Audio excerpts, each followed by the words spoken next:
నిఖిల్, కావ్య విషయంలో ఏం జరిగింది? వాళ్ళిద్దరూ ఎందుకు విడిపోయారు?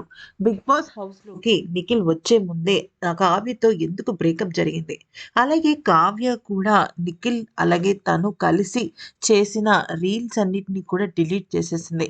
అన్‌ఫాలో చేసుకోవటము. ఇక నిఖిల్ ఏం చెప్పినా కావ్య గురించి దానికి వ్యతిరేకంగానే తన సోషల్ మీడియాలో పోస్టులు పెట్టడం అందరిని కూడా ఆశ్చర్యానికి గురిచేసింది. కానీ మరొక వైపు నిఖిల్ మాత్రం చాలా బాధపడుతున్నాడు.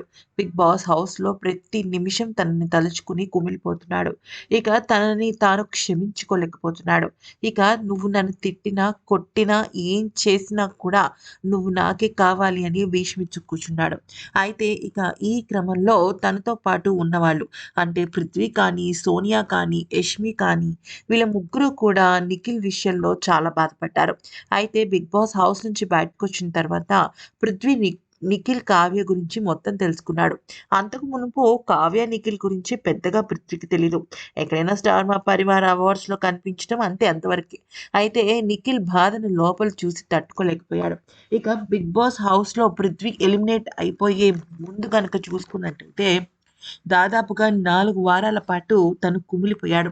టాస్క్ ఆడకపోయినప్పటికీ కూడా హుషారుగా ఉండాల్సిన సమయంలో కూడా తను కోలుకోలేకపోయాడు.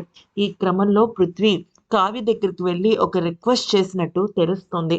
అసలు ఇంతకీ ఏంటి ఆ రిక్వెస్ట్ అంటే, మీరు నిఖిల్‌ని క్షమిస్తారా? క్షమించరా? అనేది ఇక్కడ పాయింట్ కాదు.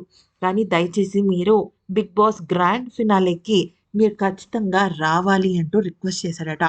అయితే మీకు నిఖిల్‌కి మధ్య ఏ గొడవలున్నా సరే, మీరు కలిసి కూర్చొని మాట్లాడుకోండి. ఆ తర్వాత మీరిద్దరూ మ్యూచువల్‌గా విడిపోతాను అన్నా కూడా ప్రాబ్లమ్ లేదు. కానీ తను 3 నెలల పాటు నరకం అనుభవించాడు. నేను నిఖిల్ ఫ్రెండ్‌ని కాబట్టి చెప్తున్నాను. దయచేసి మీరు ఈ విషయాన్ని గుర్తుపెట్టుకోండి. మీరు గ్రాండ్ ఫినాలేకి వస్తే 'బిగ్ బాస్' గ్రాండ్ ఫినాలేకి చాలా బావుంటుంది అని చెప్పేసి పృథ్వీ కావ్యని ఒప్పించే ప్రయత్నం చేస్తున్నాడు.